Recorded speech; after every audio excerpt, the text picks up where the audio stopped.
So now let us begin our workshop, online workshop और 10th। Friends, बहुत से बच्चे जो 10वीं का एग्ज़ाम जिन्होंने दिया था वो और उनके पेरेंट्स इस बात को लेकर चिंतित है, परेशान है कि 10वीं के बाद में करियर्स के लिए कौन सा रास्ता अपनाया जाए और कैसा करियर चुना जाए। 10वीं के बाद में जो करियर्स चुनना है उसके पहले कुछ टेस्ट हुआ करती है, एप्टीट्यूड टेस्ट। वो क्या है उसके बारे में जानकारी बहुत से बच्चों को नहीं होती है। तो हम यहाँ कोशिश करेंगे कि आपको 10वीं के बाद के करियर कैसे चुने और उसके लिए क्या तरीके हैं, ये हम आपको थोड़ा शॉर्ट में बताएंगे। और उसके बाद में क्या क्या करियर के ऑप्शंस है आपको 10वीं के बाद में। और ज़्यादातर करियर ऑप्शन तो 12वीं के बाद खुलते हैं, लेकिन उन करियर्स में जाने के लिए 11वीं में आपको एक सही स्ट्रीम चूज करना पड़ता है। उसके लिए आपको क्या क्या ऑप्शंस करियर के हैं इसकी मालूमात होना बहुत ज़रूरी है। Now let us start. Now ज़्यादातर इसमें ओके एक हम लोग इंट्रोडक्शन करें कि हमारी ऑर्गेनाइजेशन क्या है। की तरफ से हम लोग ये करियर के और एजुकेशनल प्रोग्राम चलाते रहते हैं। नागपुर में centre for social research and empowerment नाम की एक संस्था है, एनजीओ है। इस संस्था का एक परमानेंट सेंटर होता है नागपुर में, श्यामलाम के पीछे में, that is called information and guidance centre. Raza apartment के में लोकेटेड है वो, श्यामलाम के पीछे में। ये सेंटर रोज संडे को छोड़कर खुला रहता है और यहाँ स्पेशली शाम के टाइम में 5 से 8 के बीच करियर काउंसलिंग का काम किया होता है। जिसको भी ये लगता है कि भी करियर के बारे में अधिक जानकारी मिले और डिटेल्स में मालूमात करना चाहते हैं कि कौन से करियर कैसा चुने, क्योंकि इस वर्कशॉप सेमिनार में पॉसिबल नहीं है आपको हर चीज़ बताई है, क्योंकि लिमिटेड आधा घंटे के बताना जरूरी है, ये पॉसिबल नहीं होता है। तो आपको इसके बारे में और जानकारी अगर ज़्यादा डिटेल चाहिए तो आप लोग सेंटर पर आ सकते हैं, इंफॉर्मेशन गाइडेंस सेंटर पर। ये टेलीफोन नंबर दिए हुए बाद में लास्ट साइड में भी हम देंगे, आप नोट कर सकते हैं। टेलीफोन पर फोन करके आप अपॉइंटमेंट लेकर सेंटर पे आ सकते हैं। ठीक है, this is information guidance centre. यहाँ हमारे 2 काउंसलर्स आपको दिखाई दे रहे हैं, जो IAS ऑफिसर है, एक IRS ऑफिसर है, जो बच्चों को UPSC के बारे में गाइड कर रहे हैं। Now let us begin with our main topic कि व्हाट इज करियर। करियर क्या होता है और करियर को कैसे चुनना चाहिए। करियर का क्या मतलब है। करियर इन शॉर्ट उसको कहते हैं कि प्रोफेशन और any occupation that you adopt in your life to stand on your own feet, it is called career. जो जिंदगी में आपको अच्छा मकाम दिला सकता है, वो रास्ता, वो मीडिया, उसको करियर बोलते हैं। जिससे आपको लाइफ में एक अच्छा मकाम मिलेगा, एक अच्छी पोजीशन मिल सकती है, ताकि आपके रोजी रोटी का मसला भी सॉल्व हो जाए और सोसाइटी में एक स्टेटस भी मिल सकता है। तो उसको बोलता करियर। तो ऐसा करियर बनाना है तो उसके लिए जनरली कॉमन मिस्टेक्स जो होती है वो ये होती है कि करियर चूज करने के लिए जनरली जो तरीके अपनाए जाते हैं वो बहुत मतलब गलत होते हैं। पेरेंट्स बहुत मतलब चाहते हैं कि हमारे बच्चे वो उन करियर को बनाएं जो वो खुद नहीं बना पाए, या कुछ करियर जैसे आमतौर पर साइंस के करियर्स होते हैं, या हर कोई अपने बच्चों को IIT और MBBS बनाना चाहता है। इसलिए पेरेंट्स का ज़्यादातर बच्चों पर एक प्रेशर रहता है कि भाई आप साइंस ही लो और साइंस में ही आप अच्छी कोचिंग लगाओ और इस करियर को अडॉप्ट करो। तो ये कुछ ऐसे मिथ्स हैं जो लोगों ने पाल रखे हैं, उसको दूर करना ज़रूरी है। और करियर के लिए जो ज़रूरी चीज़ है वो ऐसे 4 स्टेप्स है जो यहाँ पर आप देख रहे हैं स्लाइड में। एक तो है कि आपको पहले अपने आप को डिस्कवर करना चाहिए कि भाई मेरी कैपेसिटी क्या है, मेरे अंदर में वीकनेसेस क्या है, मेरी स्ट्रेंथ क्या है, जिसको शॉर्ट एनालिसिस कहा जाता है। इन शॉर्ट में अपने आप को पहचानो, क्या मैं कर सकूंगा, क्या मेरा वो कैपेसिटी है कि 10-12 घंटे में रोज पढ़ के इतनी हार्ड वर्क कर पाऊंगा, या मेरा मैथ साइंस अच्छा है जो मैं मैथ्स लूँ। ऐसी जो चीजें अपने आप की कैपेसिटीज को, अपनी कैपेबिलिटीज को पहचानना, उसको बोलते हैं कि डिस्कवर योरसेल्फ, अपनी पर्सनालिटी को पहचानना। तो ये जो है तो एप्टीट्यूड टेस्ट इसके लिए ली जाती है कि आपके अंदर में क्या सलाहियतें हैं। बहुत सारे बच्चों में बॉर्न बहुत सारी सलाहियतें होती है। आपकी पर्सनैलिटी कैसी है और आपकी लाइकिंग्स क्या है। ये तीन चीज generally career aptitude test aptitude में देखी जाती है कि पहली ये है कि आप आपको किस चीज में इंटरेस्ट है। तो इंटरेस्ट इन्वेंटरी क्या है आपकी। उसके बाद में आप में क्या एप्टीट्यूड है, क्या स्किल है आपके अंदर में, क्या कुछ पैदाइशी ऐसी कोई स्किल है जो आप जिसको आप जिसकी तरफ आपने जाना चाहिए। सॉरी। और तीसरी चीज जो है आपकी पर्सनैलिटी कैसी है। पर्सनैलिटी अगर आपकी अच्छी है तो आप उस करियर में जा सकते हैं। अब किसी को डॉक्टर बनना है, लेकिन अगर उसके पर्सनालिटी में एक फोबिया है या डेड बॉडी देखने से वो घबरा जाता है बच्चा, तो वो डॉक्टर नहीं बन सकता है। इस तरह पर्सनालिटी में क्या चीज है वो आपको देखनी पड़ेगी। ये तीन चीज है जिसको देख के उसके लिए करियर ये टेस्ट हुआ करता है। कि आपको अगर कंफ्यूजन है कि भी मेरा बच्चा या मैं साइंस में जाऊँ या कॉमर्स में जाऊँ या आर्ट्स में जाऊँ, किधर जाऊँ, मेरे लिए क्या सही रहेगा, तो बहुत सारे बच्चे ने 80% बच्चों को दिमाग में कंफ्यूजन रहता है कि हम लोग साइंस में जाए या कॉमर्स जाए, क्या क्या किया जाए। उसके लिए बेहतर रहता है कि वो अपने एप्टीट्यूड टेस्ट कर ले। एप्टीट्यूड टेस्ट जो होता है वो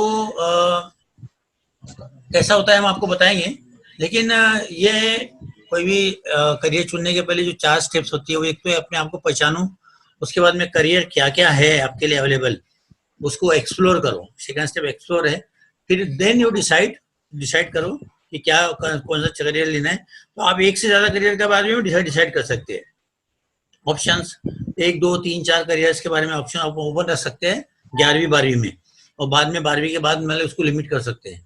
उसके बाद में एक्शन लेना है। एक्शन लेना है तो आपको उस पर जो आपने डिसाइड करके रखा कि मैं रोज, अगर आपने डिफिकल्ट करियर चुना है, आपने चुना है कि JEE मुझे एडवांस क्लियर करनी है, तो फिर आपको 10-12 घंटे रोज में पढ़ाई करनी है, हार्डवर्क करना है, उस पर उसका एक्शन लेनी पड़ेगी।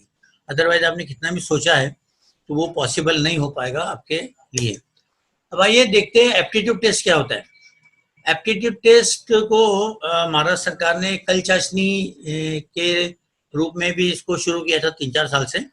10वीं क्लास के बच्चों की एक टेस्ट लेते हैं वो मोबाइल पर, उसको कल चाशनी बोलते हैं, और उसका रिजल्ट भी जो है वो गूगल पर आता है, आया है।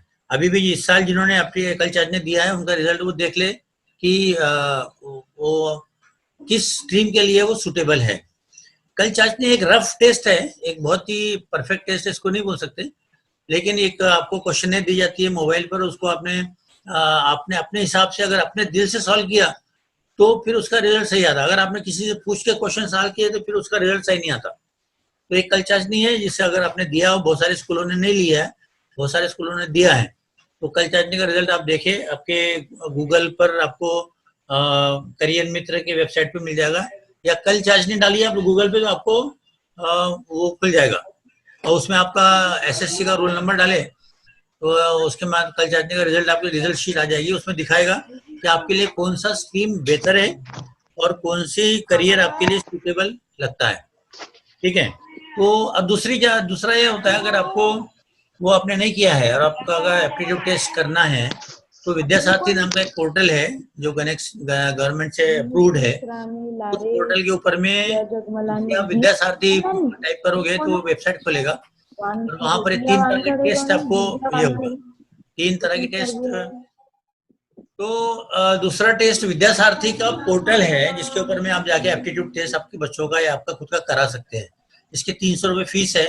3 अलग अलग तरह के टेस्ट करते हैं, हर टेस्ट की 300 रुपए फीस है। इसमें आपको आपका एक रुझान पता चल जाएगा कि आपके लिए कौन सा स्ट्रीम सही है। तो फिर आप तीसरी बात जो है वो है, बहुत सारी जगह प्राइवेट काउंसलर्स होते हैं जो आपकी ऑनलाइन टेस्ट कराते हैं और जिस पर आपको हेल्प होती है कौन सा ये करना चाहिए। प्लीज कौन है जो जिसकी आवाज आ रही है। और चौथी चीज है, ऑनलाइन टेस्ट बहुत मरतबा आपको गूगल पे फ्री भी मिल जाएगी। Now come next to the topic. अब इस तरह से अगर आपने अपने आप को पहचान लिया कि आप किस तरह के इस फील्ड के लिए परफेक्ट है, आप साइंस के लिए परफेक्ट है या आर्ट्स के लिए जाना चाहते हैं या कॉमर्स में जाना चाहते हैं, या 11वीं 12वीं में न जाते हुए आपको डिप्लोमा करना है या ITI करके आपको कोई जॉब जल्दी से चाहिए, तो ये बहुत सारे ऑप्शन आपके पास रहते हैं, जिसमें जैसे 10वीं के बाद में बहुत सारे बच्चे जो है वो जल्दी जॉब करना चाहते हैं, उनके घर की कंडीशन ठीक नहीं रहती, तो वो प्रीफर करते हैं ITI कर लेंगे या कोई डिप्लोमा कोर्स करेंगे या कोई सर्टिफिकेट कोर्स कर लेंगे। तो ITI के बारे में बता रहा हूँ कि जो ITI है और पॉलिटेक्निक है, तो गवर्नमेंट ITI होता है 2 साल का, और कुछ कुछ कोर्सेस 1 साल या 3 साल के भी होते हैं, और पॉलिटेक्निक होता है 3 साल का। गवर्नमेंट ITI में माइनॉरिटीज के लिए सीटें रिजर्व होती है, जैसे SC ST के लिए सीटें रिजर्व होती है, जैसे जो माइनॉरिटीज बच्चे हैं, स्पेशली जो मुस्लिम बच्चे होंगे अगर यहाँ, उनके लिए सीटें खाली जाती है हर साल, तो वो ध्यान में रखे। ITI करना चाहते हैं तो वो गवर्नमेंट ITI से अगर उन्होंने ITI किया तो जॉब जल्दी मिलती है, और ITI 10th प्लस ITI के बेसिस पर आपको आपके गवर्नमेंट में जैसे रेलवेज में और ये जो होती है आपकी ऑर्डिनेंस फैक्ट्रीज में हर साल जॉब निकलती है, और ये आसानी से जॉब मिलती है।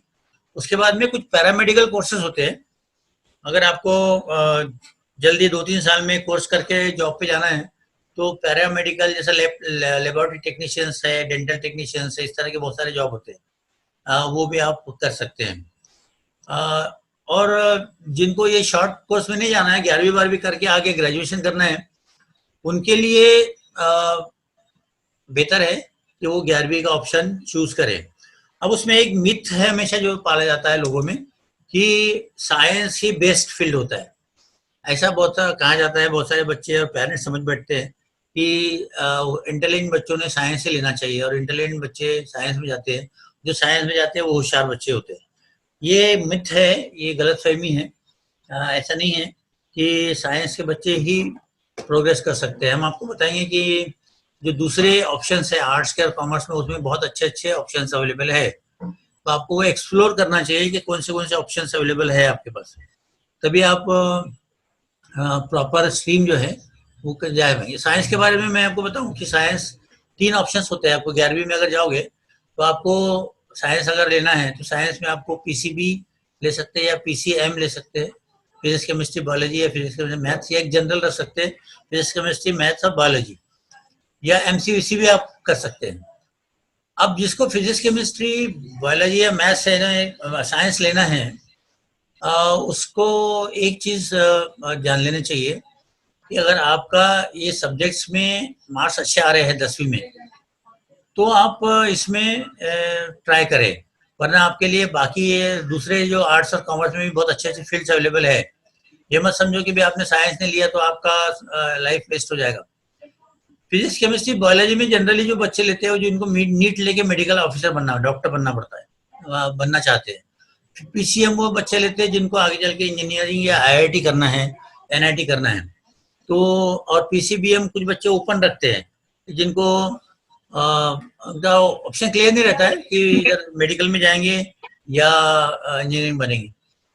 और उसके बाद में आर्ट्स, कुछ बच्चे होशियार होने के बाद में भी आर्ट्स में जाते हैं, क्योंकि उनको पसंद होता है कि मैं लॉ करूं या UPSC करके गवर्नमेंट सर्विस में जाऊं, या फिर कॉमर्स में जाऊं। तो साइंस के लिए कुछ बातें जरूरी है जान लेना। देखिए, पहले जो PCB लेना चाहते हैं वो एक जान लें कि PCB से सिर्फ डॉक्टर ही नहीं बनते आप, PCB से बहुत सारे अलग ऑप्शन भी आपके पास है। फार्मासिस्ट है, वेटरनरी डॉक्टर है, एग्रीकल्चरिस्ट है, फिशरीज है, फिजियोथेरेपिस्ट है, लैब टेक्नीशियन है, नर्स है, और BSc के 40 तरह के BSc के कोर्सेज होते हैं जो आप कर सकते हैं PCB का कोर्स लेकर के। अगर PCM अगर आप लेते हैं, मैथ्स के साथ लेते हैं, तो अकेले इंजीनियर से नहीं बनते हैं, उसके साथ में आप साइंटिस्ट बन सकते हैं। उसके BSc MSc BSMS ऐसे कुछ कोर्सेज होते हैं। आर्किटेक्ट में जा सकते हैं, आर्किटेक्चर बन सकते हैं, फार्मासिस्ट, ऑप्टोमेट्री, CS में भी जा सकते हैं, FCAT या NDA के एग्जाम दे सकते हैं, मर्चेंट नेवी में जा सकते हैं, बैंकिंग में जा सकते हैं, टीचिंग में भी जा सकते हैं। अब जो बहुत सारे बच्चों को, उनके पेरेंट्स को एक गलत फहमी है कि बेस्ट करियर जो होता है वो इंजीनियरिंग का IIT होता है या MBBS होता है बस। तो इसके लिए काफी बच्चे भीड़ लगाते हैं इंजीनियरिंग के लिए, IIT के लिए बड़ी बड़ी कोचिंग इंस्टीट्यूट ज्वाइन करते हैं, जहाँ पर वो JEE का टारगेट रखते हैं। तो JEE क्या है, और उसके लिए आपको, और MBBS में नीट का एग्जाम क्रैक करना है, दो चीज में कि प्रॉब्लम्स क्या है, ये थोड़ा सा आपको जान लेना जरूरी है। कि अगर आप इंजीनियरिंग करना चाहते हैं तो JEE में ऐसा है कि JEE के 2 स्टेजेस होती है। JEE के एग्जाम आप अगर उसके लिए जाना चाहते हैं तो बहुत सारे बच्चे कोचिंग लगाते हैं, जो 2 लाख 3 लाख रुपए कोचिंग में खर्च करते हैं। हमारा उनको एडवाइस ये रहता है कि अगर आपके मार्क्स 80% से ज्यादा आते हैं SSC में, या और आपकी हार्ड वर्क करने की तैयारी है, तो ही आप JEE की कोचिंग ज्वाइन करें, JEE के सपने देखें। या वैसे सेम नीट का है, नीट के बारे में भी अगर आपका परसेंटेज अच्छा नहीं बनता है, 80% से ऊपर आप स्कोरिंग नहीं कर रहे, या फिर आप हार्ड वर्क करने की तैयारी आपकी नहीं है, तो आप जबरदस्ती कोचिंग में आपका पैसा वेस्ट ना करें। इसलिए आपके बहुत सारे दूसरे ऑप्शंस भी आपके पास है। ये है कि JEE अगर आप ज्वाइन करते हैं तो ये समझ ले कि JEE में 2 एग्जाम्स होती है, एक मेंस होती है और दूसरा JEE एडवांस होता है। JEE मेंस के लिए करीब करीब 12 लाख बच्चे हर साल बैठते हैं, और उसमें से ये समझ लीजिए कि एडवांस के लिए जो बच्चे क्वालिफाई होते हैं वो जिनको 74 लास्ट ईयर 74 मार्क्स में 360 में से वो भी क्वालिफाई कर गए थे। लेकिन JEE एडवांस में आपको 10,000 के अंदर की अगर रैंक मिलती है तो आपको IIT मिलता है, वरना IIT नहीं मिलता। उसके बाद फिर रैंक्स अगर आती है तो आपको NIT जैसे इंस्टीट्यूशन मिलेंगे। तो JEE अगर आपका करना है, अगर आपका टारगेट IIT, NIT और IIIT है, तो ये आपको JEE एग्जाम और के लिए ट्राई करना चाहिए और उसकी कोचिंग ज्वाइन करना चाहिए, वरना इसमें कंपटीशन बहुत टफ है। और अदरवाइज आपको अगर सिंपल इंजीनियरिंग करना है तो CET के एग्जाम दे दिया। महाराष्ट्र गवर्नमेंट की MST CET एग्जाम होती है, JEE के साथ ही होती है, वो थोड़ी इजी रहती है, स्टेट बोर्ड वाले आराम से क्वालिफाई करते हैं। ये अगर आपने एग्जाम क्रैक किया तो ये 12वीं में एग्जाम होती है सब, तो आपको महाराष्ट्र के किसी भी इंजीनियरिंग कॉलेज में एडमिशन मिल जाती है। और दूसरी नीट के बारे में आप जान लीजिए कि नीट की सीट जो एग्जामिनेशन है टफ होता है बहुत। 12वीं में एग्जाम देनी पड़ेगी आपको, 11वीं 12वीं में आपको 2 साल कड़ी मेहनत करनी पड़ेगी, उसकी कोचिंग में लगानी पड़ेगी, तब जाकर नीट में आप नीट का जो परसेंटेज है, पासिंग परसेंटेज है, बहुत ही कम होता है। यानी टोटल 60,000 सीट्स है पूरा ऑल इंडिया में, उसमें 30,000 बच्चों का मेरिट पे सिलेक्शन होता है और 12-13 लाख बच्चे बैठते हैं, तो आप लगा लीजिए अंदाज कि 2% भी सक्सेस रेट नहीं रहता, तो 98% का वेस्ट हो जाता है। इसके अलावा रिसर्च में जाना चाहते हैं आप, आईसर नाइसर ऐसे इंस्टीट्यूशन है जो IIT के बराबरी की होती है। MBBS और IIT अगर नहीं करना चाहते तो आप आईसर में जाकर या नाइसर में जाकर आपका करियर बना सकते हैं उसके लिए। लेकिन अब ये तीनों फील्ड ऐसे है जिसके लिए आपको साइंस स्ट्रीम लेना पड़ेगा, और वो बच्चे जो साइंस स्ट्रीम में जिनका स्कोर अच्छा आता है, जो मेहनत कर सकते हैं, वही बच्चे इसके लिए ट्राई करें, वरना उनके लिए दूसरे बहुत सारे ऑप्शन अवेलेबल है। जैसे कॉमर्स में अगर आइए, कॉमर्स ऐसा फील्ड है जिसके अंदर में बिजनेस के बहुत ज्यादा अपॉर्चुनिटी है और जॉब भी बहुत अवेलेबल होती है। कॉमर्स में एक कॉमन फील्ड जो होता है, बीकॉम करते हैं बच्चे। बीकॉम में भी अलग अलग तरह की आजकल काफी ब्रांचेस आ गई है। फाइनेंस एंड अकाउंट्स बीकॉम में होता है, बैंकिंग में होता है, इन्वेस्टमेंट में होता है, उसके अलावा BCCA होता है, BMS होता है, और इसके कुछ डिप्लोमा कोर्सेज भी होते हैं। अगर वो आपने डिप्लोमा कोर्सेज साथ में कर लिए बीकॉम के बाद में, या बीकॉम के करते के साथ साथ, तो आपको जॉब प्लेसमेंट अच्छा मिल सकता है। उसके बाद में चलिए आर्ट्स का देखते हैं। अगर आपको 11वीं में आर्ट्स लेना है, अगर आपको लग रहा है कि मैं ऐसे करियर बनाऊं तो जो मैं साइंस में नहीं जा सकता, लेकिन आर्ट्स में मुझे जाकर अच्छे करियर बनाना है, तो आपके बहुत अच्छे करियर आर्ट्स में आप बना सकते हैं। जो कुछ करियर ऐसे, जैसे BA, सिंपल आप BA में एडमिशन ले लीजिए, रेगुलर आप BA करें तो ग्रेजुएशन हो जाएगा। उसके अलावा एक लैंग्वेजेस जो होता है ना, उसके अंदर में BA में कोई आप किसी भी एक लैंग्वेज पे मास्टरी कर ली अगर आपने, तो लैंग्वेज करके आपको कंटेंट राइटर की जॉब, ट्रांसलेटर की जॉब में बहुत अच्छी अपॉर्चुनिटी इसमें मिलती है।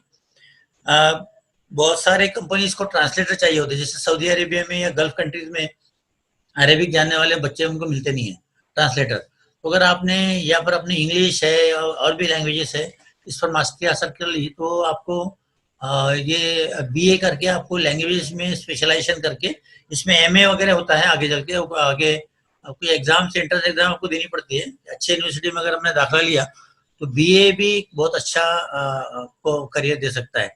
इसके अलावा जर्नलिज्म, मास कम्युनिकेशन जो है, ये आजकल बहुत अच्छा करियर है। इसके लिए आपको लैंग्वेज पे मास्टरी चाहिए, अच्छा बोलने आना चाहिए, आपकी कम्युनिकेशन स्किल अच्छी चाहिए, और आपका इंग्लिश या कोई लैंग्वेज जो है जिसमें भी आप जर्नलिज्म करना चाहते हैं अच्छी चाहिए। होटल मैनेजमेंट का करियर है। फिर आपको एलएलबी कर सकते हैं आप। आजकल 5 साल का एलएलबी होता है इंटीग्रेटेड, 12वीं के बाद में BA LLB, BCom LLB, BSc LLB, BBA LLB, ऐसे अलग अलग तरह की एलएलबी होती है। 3 साल के बाद आपको डिग्री मिलती है, 5 साल के बाद में एलएलबी के साथ डिग्री मिलती है। अगर इसको अच्छे कॉलेज से आपको करना है, लॉ यूनिवर्सिटी से करना है, तो आपको क्लैट का एग्जाम, एंट्रेंस एग्जाम देनी पड़ती है 12वीं में। तो आपको अगर लॉ करना है तो आपको 11वीं से ही उसकी तैयारी अगर आपने किया, 11वीं में आप आर्ट्स में एडमिशन ले लीजिए और आर्ट्स में 11वीं 12वीं में आप क्लैट की तैयारी करें। क्लैट के कोर्सेज अवेलेबल है ऑनलाइन, आपको उसका सिलेबस मिल जाएगा और उसके कोचिंग भी मिल जाएगी। अगर आपने क्लैट की तैयारी किया और 11वीं 12वीं आर्ट्स से किया, इंग्लिश अपने इम्प्रूव करी, तो आपको लॉ यूनिवर्सिटी में अगर एडमिशन मिल जाती है, लॉ यूनिवर्सिटी से आपको लॉ करने के बाद में आपकी बहुत बड़ी आपको कंपनी में जॉब भी मिल सकती है और अच्छा करियर आपका हो सकता है। बेस्ट लॉ यूनिवर्सिटी की अब आप सिंपल अगर वकालत भी अपनी शुरू करना चाहिए तो भी बहुत अच्छा हो सकता है। ये करियर बहुत अच्छा है, इसमें आपको जुडिशरी के लिए, जजेस के लिए एग्जाम दे सकते हैं। उसके बाद में एक होता है बीबीए और BMS. BBA bachelor of business administration जो है, आगे चल के बच्चे एमबीए करते हैं। कुछ दो कॉलेज आए हैं जैसे इंदौर और रोहतक का, कि जहाँ पर इंटीग्रेटेड एमबीए होता है, जहाँ बीबीए की डिग्री मिलती है बाद में एमबीए की मिलती है। उसके अलावा आप कुछ प्राइवेट कॉलेज में बीबीए बहुत अच्छा होता है, या 12th के बाद में आप उनका एंट्रेंस एग्जाम देके बीबीए में जा सकते हैं। बहुत सारे कॉलेज बगैर एंट्रेंस एग्जाम के भी बीबीए करते हैं। तो ये कुछ कोर्सेज है। इसमें ग्राफिक डिजाइनिंग का एक बहुत अच्छा कोर्स है जो आपने करे, आप ड्यूरिंग कॉलेज करते करते भी ग्राफिक डिजाइनिंग का अलग से कोर्स किया अगर आपने, तो आपको बहुत अच्छा करियर मिल सकता है। ये कुछ करियर्स है, law, mass communication, MBA, CS, travel tourism, teachers और एक गवर्नमेंट जॉब। ये सबके लिए कॉमन है, कॉमर्स वाले भी कर सकते हैं, आर्ट्स वाले भी कर सकते हैं, साइंस वाले भी कर सकते हैं। लेकिन एक बात ध्यान रखिए कि जो भी आपको अच्छा प्रोफेशनल करियर करना है उसके लिए आपको 12वीं में एंट्रेंस एग्जाम देना जरूरी है। सिर्फ 12वीं के स्कोर पर आपको कहीं पर भी एडमिशन नहीं मिलेगा। एक सिंपल फार्मासिस्ट भी बनना है, बीफार्म में एडमिशन लेना है तो ये आपको एमएसटी सीईटी का एग्जाम देनी पड़ेगी, अदरवाइज आपको एडमिशन नहीं मिलेगी। कॉमर्स, बीएससी, बीए, बीकॉम के लिए कोई एंट्रेंस एग्जाम की जरूरत नहीं है। लेकिन बाकी कोई भी कोर्स अगर आपको करना है, सिंपल बीएससी एग्रीकल्चर भी करना है, तो आपको एमएसटी सीईटी की एग्जाम देनी पड़ेगी। तो ये आपको समझ लेना चाहिए कि इसके अंदर में साइंस में जैसे ये जो है मेडिकल में जाना है तो नीट के एग्जाम है, पहले एम्स की हुआ करती थी, अब तो नीट ही हो गया सबके लिए। इंजीनियरिंग के लिए आर्किटेक्ट में जाना तो नाटा है, सीईटी है, जीडब्ल्यू मेंस है, आइसर नाइसर है। तो ये सारी चीजें आपको ये करनी पड़ेगी। इसका तो ये एक होता है। इसके बाद में एक एनडीए का एक ऑप्शन है। एनडीए में एक ऐसा होता है कि ये डिफेंस सर्विसेज में बहुत से बच्चे हमारे पास सेंटर पे आते हैं और काउंसलिंग के लिए जब आते हैं तो उनको बड़ा सपना रहता है कि सर हमको एयरफोर्स में जाना है, पायलट बनना है। पायलट बनने के लिए क्या कर सकते हैं बताइए? तो पायलट बनना है तो उसके लिए 2 रास्ते हैं। एक तो कमर्शियल पायलट होता है, जिसके लिए कमर्शियल पायलट अगर बनना है तो आपको हेलो सर, ये एनडीए वाला फिर से बताइएगा। एनडीए वाला जी, फिर से बात कर रही थी। जी जी ठीक है। एनडीए का ऐसा है कि अभी थोड़ा टाइम अपने पास कम बचा है, इसके बाद हम डिटेल में लेंगे। एनडीए 12th के बाद एग्जाम होता है जो आपको उसके 900 मार्क्स का रिटन टेस्ट होता है एनडीए के लिए, जिसमें जो जेडब्ल्यू की तैयारी करते हैं वही सब सब्जेक्ट होते हैं, फिजिक्स, केमिस्ट्री, मैथ्स होता है। और अगर आपने इसको क्रैक कर लिया, इसमें अगर अच्छा आपने अगर ये किया तो इसको आप 900 मार्क्स की रिटन एग्जाम क्लियर करने के बाद में 900 मार्क्स का फिर बोर्ड होता है, फिजिकल टेस्ट होता है, उसमें इंटरव्यू लिया जाता है। वो क्रैक करने के बाद ही आप एनडीए में सिलेक्शन होता है। तो आपकी अगर फिजिकल फिटनेस अच्छी है, हेल्थ अच्छी है और साइंस में फिजिक्स, केमिस्ट्री, मैथ्स अगर आपका अच्छा है तो एनडीए के लिए आप ट्राई कर सकते हैं। साल में 2 मरतबा उसका एग्जाम होता है, जून में होता है और दिसंबर में होता है। तो इसके लिए अगर आप एनडीए में जाना चाहते हो तो 11वीं से ही आपको उसकी प्रिपरेशन करनी पड़ेगी। बहुत सारे कॉलेजेस ऐसे हैं जैसे मिलिट्री कॉलेजेस होते हैं ना, मिलिट्री स्कूल होते हैं, ये खास करके एनडीए के लिए प्रिपरेशन कराते हैं। जिसका एक एसपीआई इंस्टीट्यूट है महाराष्ट्र गवर्नमेंट का, एसपीआई में उसका अगर इंट्रेंस एग्जाम आप दिए, औरंगाबाद में है, तो आपका सिलेक्शन हो जाएगा इसके लिए, एनडीए के लिए। ठीक है, तो एनडीए के लिए इन शॉर्ट कैसा है कि आपका फिजिकल फिटनेस अच्छा होना चाहिए, हेल्थ अच्छी होना चाहिए, मेडिकल 3 टेस्ट देनी पड़ती है, रिटर्न, फिजिकल फिटनेस और मेडिकल टेस्ट, तीनों में आपने पास होना चाहिए। तो इसके लिए डिटेल्स अगर आपको चाहिए तो आप हमसे कांटेक्ट कर सकते हैं इस पर, या कुछ एकेडमी है जो सिर्फ एनडीए की प्रिपरेशन कराती है, जैसे पूना में एक एकेडमी है जो कराती है स्पेशली इसके प्रिपरेशन। तो इसके, लेकिन इसका एनडीए में अगर कोई जाना चाहता है 12वीं के बाद में, तो 10वीं में ही उसको अपना मन बना लेना चाहिए। 11वीं 12वीं में उसी तरह से उसकी प्रिपरेशन करनी पड़ती है, तभी आप एनडीए में जाएगा। एनडीए में जाने के बाद में आपको आर्मी, नेवी और एयरफोर्स कहीं पर भी आप जा सकते हैं। ठीक है, तो ये एक हो गया आपका एनडीए का। इसके अलावा कॉमर्स में जो बच्चे जाना चाहते हैं, या जो समझो साइंस में नहीं जाना सकते, अच्छा स्कोर है उनका, आपका आपने 12वीं 11वीं 12वीं अगर साइंस से कर भी लिया या नहीं भी किया, तो भी आपको चार्टर्ड अकाउंटेंट या कंपनी सेक्रेटरी, या आपको अगर चार्टर्ड अकाउंटेंसी कॉमर्स में जाना है, समझिए आप अगर 12वीं क्लास का एग्जाम, एंट्रेंस एग्जाम जेई के लिए आपने तैयारी की या नीट के लिए तैयारी की और आपको मार्क्स नहीं आए, जेडब्ल्यू में आपको अगर रैंक नहीं आया, तो आईआईटी, एनआईटी या ट्रिपल आईटी जैसे अच्छे कॉलेज नहीं मिले, या अच्छे इंजीनियरिंग कॉलेज में, कुछ इंजीनियरिंग कॉलेज है जैसे टॉप 100 इंजीनियरिंग कॉलेज में अगर आपको मिल जाती है एडमिशन, तो बेस्ट है, आपको कहीं पर भी जॉब मिल जाएगी। टॉप 200 में भी मिल जाएगी जॉब, लेकिन टॉप 200 के बाद के इंजीनियरिंग कॉलेज में आप जाओगे तो आपको जॉब के चांसेस कम होते जाते हैं और पैकेज कम मिलेगा। मिल जाएगा 10-15 हजार रुपए का जॉब, उससे ज्यादा नहीं मिलेगा। तो आप 10 लाख 5-7 लाख 8 लाख रुपए बर्बाद करने के बाद में इंजीनियर बनते हो, उसके बाद 10,000 रुपए की अगर नौकरी मिलती है, तो इससे अच्छा है कि आपने दूसरा जॉब ऑप्शन चुनना चाहिए। तो अगर आपको ये लगता है कि आप जेडब्ल्यू का एग्जाम क्रैक नहीं कर पाए, अच्छा एक मार्क्स नहीं ले पाए, एमएसटी सीईटी में अगर आपने अच्छे मार्क्स नहीं लाए, तो आपको अब स्ट्रीम बदलना है, आपको अब साइंस छोड़ना है, कॉमर्स में आना है, तो आपके लिए बेस्ट प्रोफेशनल कोर्स है चार्टर्ड अकाउंटेंसी, कंपनी सेक्रेटरी, और ये दूसरा एक होता है लॉ का। तो चार्टर्ड अकाउंटेंसी का कोर्स आप स्ट्रीम बदल के भी कर सकते हैं। सीए का जो होता है, इसका भी इंट्रेंस एग्जाम देना पड़ता है आपको, एक फाउंडेशन एग्जाम देनी पड़ती है जो साल में 2 बार होती है। कंपनी सेक्रेटरी का भी वैसे है, और एक करीब 4.5 साल में आपका कोर्स पूरा हो जाता है। फाउंडेशन क्लियर करना मुश्किल जाता है, 2% बच्चे फाउंडेशन क्लियर करते हैं। ये ऐसी है जैसे जेडब्ल्यू के उतनी मेहनत आपको करनी पड़ेगी, लेकिन जेडब्ल्यू से कम मेहनत में आपका सीएस हो जाता है। सीएस होता है कंपनी सेक्रेटरी, यहाँ पर बड़ी बड़ी कंपनी में जो सेक्रेटरीज होते हैं वो सीएस कहलाते हैं, लेकिन इसके लिए लॉ का नॉलेज होना बहुत जरूरी है आपको। लॉ में जिसका इंटरेस्ट है, जिसको रीडिंग अच्छा आता है, जिसकी लैंग्वेज अच्छी है, उसने ही सीएस में जाना। और सीए में जाना है तो आपका मैथ्स अच्छा होना चाहिए। जनरली बच्चे सीए प्रीफर करते हैं लेकिन मैथ्स में अटक जाते हैं, और फिर मैथ्स को क्लैरिफाई नहीं करने, इंटरमीडिएट कर सकते हैं, फाइनल नहीं होता उनका। लेकिन ये एक बात इसमें है कि सीए अगर आपने इंटरमीडिएट भी कर लिया तो भी आपको जॉब मिलती है, फाइनल अगर नहीं भी हुआ तो सीए का एक बहुत अच्छा कोर्स है। उसके बाद में एक होता है होटल मैनेजमेंट का एक कोर्स होता है, जो लड़कों के लिए ज्यादातर प्रिफरेबल कोर्स है। इसमें जॉब अपॉर्चुनिटी बहुत रहती है, आपको गल्फ में और बाहर जहाँ जॉब मिल सकती है। इसकी भी आपको 12th में एंट्रेंस एग्जाम देनी पड़ती है। अगर आपने 11वीं 12वीं में इसके, अगर आपको होटल मैनेजमेंट का कोर्स करना है, तो आपको 11वीं में डिप्लोमा भी कर सकते हैं, या फिर आपको 11वीं 12वीं साइंस से करें आप, तो ज़्यादा बेहतर है। और उसके बाद में 12वीं में एक NIHM का एक रिटर्न एंट्रेंस एग्जाम होता है, BSc in hospitality and hotel management. Government of India, Maharashtra government of India के टूरिज्म डिपार्टमेंट की 38 इंस्टीट्यूट है इंडिया में, जो यहाँ बेहतरीन पढ़ाई होती है, और यहाँ के प्लेसमेंट भी बहुत अच्छे होते हैं। लेकिन एक बात समझ ले आप कि ये जो जॉब है ये हार्ड वर्क मांगता है, प्लेसमेंट 100% होता है। अब चलिए मैं आपको एक और इम्पोर्टेंट चीज की तरफ बता रहा हूँ कि आप कोई भी स्ट्रीम आप चुनते हैं, साइंस चुनते हैं, कॉमर्स चुनते हैं या आर्ट्स चुनते हैं, और तो उसके लिए आपको एक फील्ड हमेशा ओपन है, गवर्नमेंट सर्विस का। गवर्नमेंट सर्विस में आप करियर बना सकते हैं, उसके लिए आपको किसी स्ट्रीम की स्पेशल जरूरत नहीं है। लेकिन स्पेशली यूपीएससी में अगर आप जाना चाहते हैं तो बहुत सारे बच्चे जो है वो आर्ट्स प्रेफर करते हैं, आर्ट्स लेते हैं।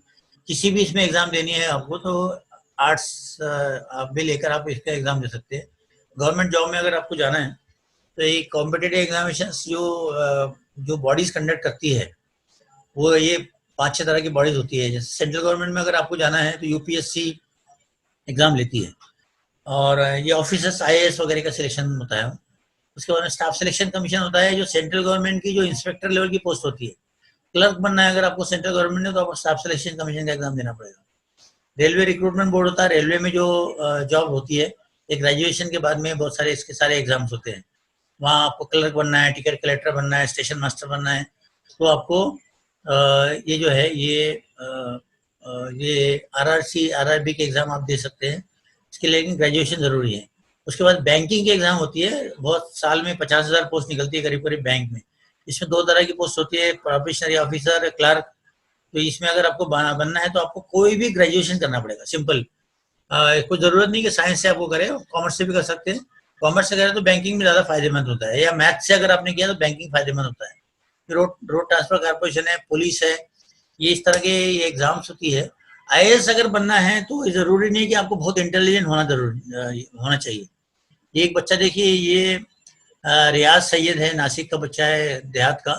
इसने 12वीं में फेल हुआ था ये बच्चा, लेकिन ये बाद में पिछले साल 2018 के बैच में आईएएस हो गया है। तो आईएएस जो बच्चे पेरेंट्स अपने बच्चों को कराना चाहते हैं, जरूरी नहीं कि बहुत ही आपको बॉर्न टैलेंटेड बच्चा चाहिए, ऐसा नहीं है। 60% भी अगर मैं 10th में लिया हुआ है, जिसने 60% लिया है वो भी बच्चे आईएएस हो गए हैं। तो एक आईएएस एक बहुत अच्छा है।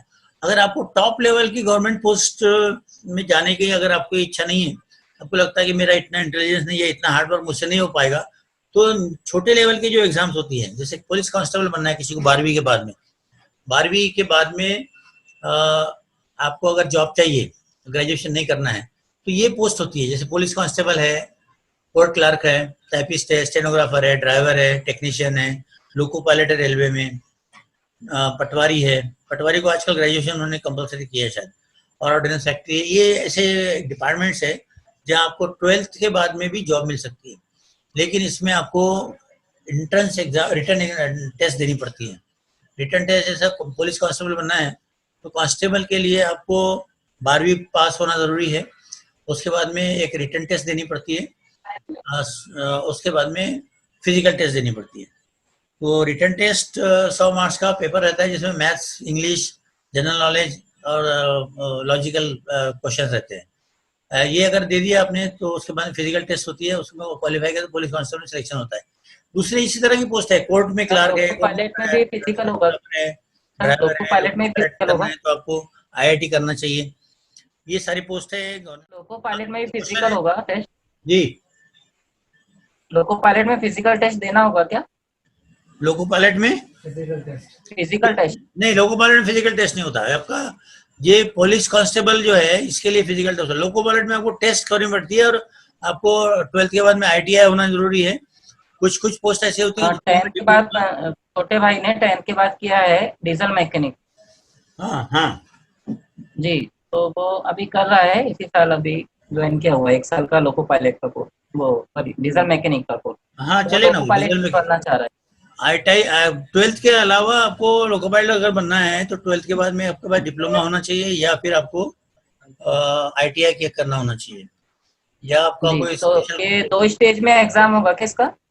हाँ, इसका एग्जाम इंटरनल एग्जाम होता है, कॉम्पिटिटिव एग्जामिनेशन होता है। लोको पायलट का जनरली जो एमसीक्यू टाइप एग्जाम होता है, और उसमें भी यही होता है, जो जनरली जो पोस्ट क्वेश्चन होता है एसएससी लेवल पे आपने जो पढ़ा है, उसकी वो सिंगल ये होता है, टायर एग्जाम होता है। एसएससी लेवल पे मैथमेटिक्स एग्जाम होगा या 2 एग्जाम हो? जी, 1 एग्जाम होगा या 2? एक एग्जाम होता है इसका, एक एग्जाम हो। ये जो लोअर लेवल की पोस्ट होती है इसके एक ही एग्जाम होता है, और वो सब एमसीक्यू टाइप क्वेश्चन होते हैं। कुछ में नेगेटिव मार्किंग होता है और कुछ में नेगेटिव मार्किंग नहीं होता है। लेकिन जो हायर लेवल की पोस्ट होती है ऑफिसर ग्रेड की, जिसमें UPSC, MPSC, staff selection commission है या बैंकिंग है, इसमें हमेशा 2 लेवल की रिटर्न एग्जाम होती है, और एक थर्ड इंटरव्यू होता है, तीसरा इंटरव्यू होता है। स्टाफ सिलेक्शन कमीशन के कोई भी एग्जाम में 3 टायर एग्जाम होती है, सिर्फ एक जो है एमटीएस की होती है, जो वो उसके अंदर में सिर्फ 2 टायर एग्जाम होता है। तो ये है। चलिए नेक्स्ट अपन चलते हैं। अगर आपको कोई 12th के बाद में अगर लड़कियां खास करके आगे पढ़ना नहीं चाहती, और कुछ ऐसे वोकेशनल कोर्स या स्किल डेवलपमेंट करना चाहती है और जॉब चाहती है जल्दी से, उनके लिए कुछ स्किल एकेडमीज है। जैसे यहाँ मैं जब देख रहा है फोटो में आपको, ICICI एकेडमी है नागपुर में, इनके कुछ और ब्रांचेस भी हैं जहाँ पर लड़कियाँ 12वीं क्लास लड़कियों को एडमिशन देते हैं वो, और यहाँ आपको मार्केटिंग स्किल सिखाई जाती है या ऑफिस मैनेजमेंट सिखाया जाता है, और आपको 3 महीने का यहाँ ट्रेन किया जाता है कंप्यूटर्स में, ऑफिस मैनेजमेंट में, और वो प्लेसमेंट भी करा देते हैं। इस तरह की बहुत सारी जो स्किल डेवलपमेंट की एजेंसीज है जो गवर्नमेंट ऑफ इंडिया की तरफ से चल रही है। तो अगर आपको 12वीं के बाद पढ़ाई नहीं करनी है तो 12th के बाद में या 12th करने के बाद में आप ये इस तरह की स्किल एजेंसी जो है ज्वाइन कर सकते हैं। इसके बाद में भी अभी हमने शॉर्ट में आपको बताने की कोशिश की कि 10वीं के बाद अगर आपको ऑप्शन चूज करना है, स्ट्रीम चूज करना है कि 10वीं के बाद हमने क्या किया कि क्या करना चाहिए, कौन सा स्ट्रीम, आर्ट्स में जाए, साइंस में जाए, कहाँ जाए। सबसे पहले आप अपने आप को पहचाने कि आपकी कैपेसिटी क्या है। जैसे मैंने 4 स्टेप बताई ना, कोई भी करियर अगर चूज करना है तो 4 स्टेज। एक तो है अपने आप को पहचानना, डिस्कवर योरसेल्फ, आप में क्या वीकनेसेस है, आप में स्ट्रेंथ क्या है, आप हार्ड वर्क कर सकते हैं नहीं कर सकते, आपके घर वाले लोग पैसे लगा सकते हैं कि नहीं लगा सकते। नहीं तो आपका ख्वाब है कि मैं मेडिकल में जाऊँ, प्राइवेट मेडिकल कॉलेज में, और आपके माँ बाप अगर 5-6 लाख रुपए साल की फीस खर्चा नहीं कर सकते तो आपकी वो कैपेसिटी नहीं है। तो आपको पहले ये देना चाहिए कि अपने आप को डिस्कवर करना चाहिए कि मेरी कैपेसिटी कितनी है, मेरी उसके बाद में मेरे में कुछ क्या स्किल है वो आपको डिस्कवर करना चाहिए, और उसके बाद में फिर आपको पर्सनालिटी आपके उस लायक है कि नहीं है। अगर आप बार बार बीमार पड़ते तो आप हार्ड वर्क नहीं कर पाएंगे। तो ये 3 चीज़ों को पहचान कर आपको आपका करियर चूज करना है। और करियर चूज करते वक्त में हम लोग जनरली जो हमारे पास बच्चे आते हैं सेंटर पर, हम उनको ये गाइड करते हैं कि पहले आप देख लीजिए कि हमारा एडवाइस है, कभी कभी बहुत सारे बच्चे 60, 65, 55% बच्चे मार्क्स लेते हैं और उनके माँ बाप उनको डॉक्टर बनाना चाहते हैं। तो अगर आप डॉक्टर बनाना चाहते हैं तो जरूर बने, लेकिन क्योंकि नीट की एग्जाम आपको देनी पड़ेगी किसी भी तरह का डॉक्टर बनना है तो 60% वाला बच्चा भी नीट की कोचिंग लगा सकता है, नहीं लगा सकता ऐसा नहीं है, लेकिन उसको MBBS नहीं मिलेगा। MBBS मिलने के लिए आपको 720 नंबर का नीट का टेस्ट होता है, उसमें से कम ये समझ लीजिए आपको 600 नंबर लेने पड़ेंगे, तब आपको MBBS में नंबर लगेगा ओपन कैटेगरी से, वरना MBBS में नंबर नहीं लगेगा। लेकिन नीट की एग्जाम देने के बाद अकेला MBBS से आपको डॉक्टर नहीं बन सकते, आप BAMS कर सकते हैं, BHMS कर सकते हैं, BUMS कर सकते हैं। अगर उर्दू मीडियम से आपने किया है 10वीं तो यूनानी में डॉक्टर बन सकते हैं, फिजियोथेरेपिस्ट बन सकते हैं, लैंग्वेज थेरेपिस्ट बन सकते हैं, और ऐसे 11 कैटेगरीज है जो जिस करियर में आप जा सकते हैं। आखिरी में जो है बेस्ट ऑप्शन आपके लिए BSc नर्सिंग का होता है। BSc नर्सिंग होता है कि अगर आपने कर लिया तो इमीडिएट जॉब आपको मिलता है। BSc नर्सिंग का कोर्स गवर्नमेंट मेडिकल कॉलेजेस में जहाँ अगर आपने किया, उसके लिए आपको नीट में 250 नंबर भी अगर मिल जाते हैं 720 में से, तो भी आपको BSc नर्सिंग में एडमिशन मिलने के चांसेस ज्यादा है। और BSc नर्सिंग में आपको जैसे ना मिल जाता है तो आपको नर्सिंग BSc 4 साल का कोर्स होता है नर्सिंग का, वो आपने जैसे कर लिया तो आपको जॉब 100% गारंटेड जॉब मिलती है। लेकिन बच्चे सिर्फ इसलिए नहीं बोलते कि सब नर्स नहीं बनना है हमको, तो BSc नर्सिंग करने से अकेले नर्स नहीं बनते, नर्स तो बनते हैं, नर्सिंग ऑफिसर भी बन सकते हैं आप, नर्सिंग मेट्रन भी बन सकते हैं बड़ी इसमें, या नर्सिंग कॉलेज में लेक्चर्स भी कर सकते हैं। देखिए गारंटेड कोर्स है, बच्चे इसको थोड़ा निगलेक्ट करते हैं। कम मार्क्स पर नीट के आपको बन सकते हैं, 200-250 मार्क्स आपको मिले तो यूनानी मेडिकल कॉलेज में आपको एडमिशन मिल सकता है। वेटरनरी में जाना है तो आपको नीट के एग्जाम क्वालिफाई करनी पड़ेगी। तो ऐसे 11 तरह के कोर्सेज है जहाँ नीट क्वालिफाई करके आप जा सकते हैं।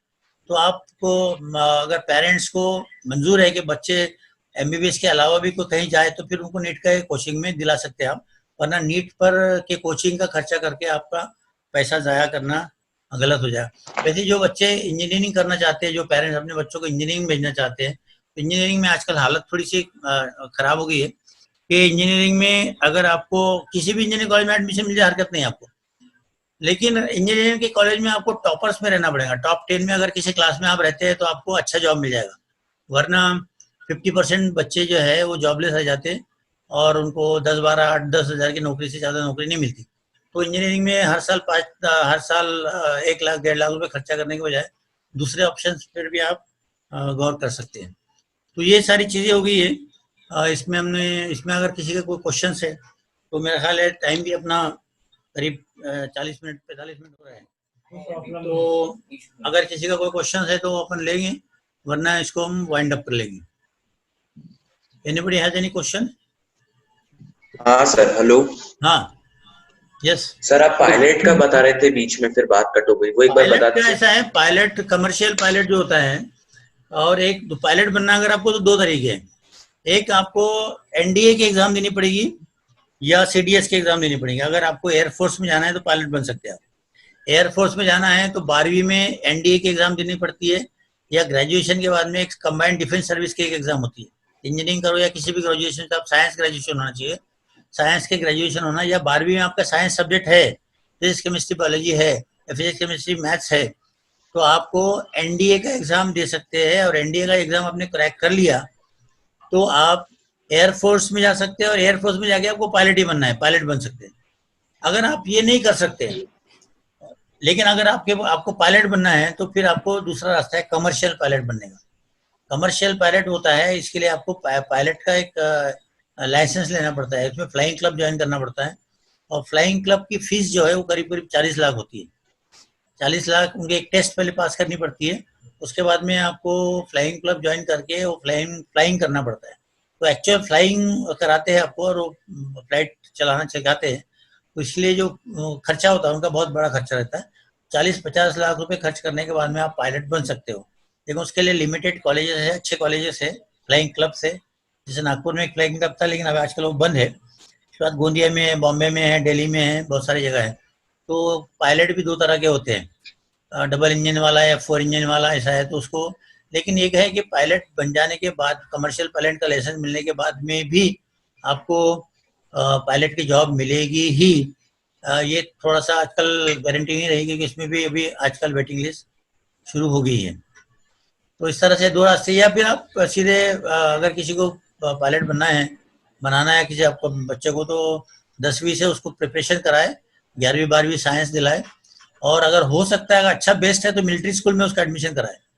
जो बच्चे मिलिट्री स्कूल से पढ़ते हैं 6वीं से, वो मिलिट्री स्कूल होता ही स्पेशल इसके लिए कि हमें बच्चे एनडीए में जाए। या जो सर्विस प्रमोशन इंस्टीट्यूट है औरंगाबाद में, एसपीआई जो होते हैं, वो एसपीआई में 10वीं के बच्चों को एंट्रेंस एग्जाम लेके 11वीं 12वीं वो अपने कॉलेज से कराते हैं, और वहाँ पर नॉमिनल खर्चे पर वो आपको एडमिशन दिलाते हैं और आपको ट्रेनिंग देते हैं, और 12वीं में एनडीए के एग्जाम में बिठाते हैं, खास करके एनडीए के लिए प्रिपरेशन कराते हैं। तो एनडीए कराना है, एयरफोर्स में जाना है, तो आपको स्पेशल कोचिंग इंस्टीट्यूट में या स्पेशल कॉलेज में ही अगर आपने एडमिशन लिया तो एनडीए में जाना इजी है। वरना आप जेडब्ल्यू की प्रिपरेशन करते करते भी एनडीए की प्रिपरेशन कर सकते हैं। जेडब्ल्यू की प्रिपरेशन आपको और एनडीए का कोर्स सेम होता है। उसके एग्जाम, आप जो एग्जाम क्रैक कर सकते हैं, 900 मार्क्स का पेपर होता है, उसमें अगर आपने 400 450 नंबर ले लिए तो आप रिटर्न क्वालिफाई कर लेंगे। और उसके बाद में लेकिन जो बोर्ड होता है वो 900 मार्क्स का होता है फिजिकल टेस्ट का, वो कर सकते हैं। अगर आपने ये भी नहीं कर पाया, आपका छूट गया और अपने ग्रेजुएशन की तरफ चले गए आप, तो इंजीनियरिंग किया, बीएससी किया या इंजीनियरिंग किया, तो उसके बाद में कंबाइंड डिफेंस सर्विस होती है, डिफेंस सर्विसेज की एग्जाम होती है, वो क्वालिफाई कर सकते हैं आप। उसके क्वालिफाई करके भी डिफेंस में जाकर पायलट बन सकते हैं। वो दैट इज ऑल। हेलो। हाँ बोलिए। हाँ, अस्सलाम वालेकुम सर। वालेकुम सलाम। सर मैंने अभी 10th का एग्जाम दिया है और रिजल्ट तो आने का है। मैं अभी कंफ्यूज हूँ, मुझे साइंस लेना है मगर क्या सब्जेक्ट लूँ मैं उसके लिए कंफ्यूज हूँ। हाँ, तो मैंने क्या करना चाहिए, मैं कंफ्यूज हूँ मतलब। देखिए ऐसा है, साइंस आपको लेना है तो मैं जैसे बताया आपको, साइंस में दो स्ट्रीम होती है, एक बायोलॉजी का होता है, एक मैथ्स वाला होता है। साइंस में तीन चार चीज आप कर सकते हैं। एक तो मैथ्स अगर आपका अच्छा है, मैथ्स से डर नहीं लगता आपको, जी। और मैथ्स नहीं मैथ अच्छा है। और मैथ्स अगर सॉल्व करने में आपको मजा आता है तो जी। तो पीसीएम लेकर आप 11th में एडमिशन ले लिए आपको। और जेडब्ल्यू का टारगेट रखे आप। अगर आपका परसेंटेज समझो 70-75% से ज्यादा जाता है एसएससी में, तो जी। तो आपको 11वीं में साइंस लेकर के फिजिक्स केमिस्ट्री मैथ्स लेना चाहिए। ठीक है, अगर आपका मैथ्स अच्छा है तो, क्योंकि मैथ्स अच्छा होने से आपको 3-4 रास्ते खुल जाते हैं। एक तो आपको जेडब्ल्यू का एग्जाम देकर के आप आईआईटी, एनआईटी, ट्रिपल आईटी जैसे अच्छे इंजीनियरिंग कॉलेज में जा सकते हैं, या आप साइंटिस्ट बन सकते हैं।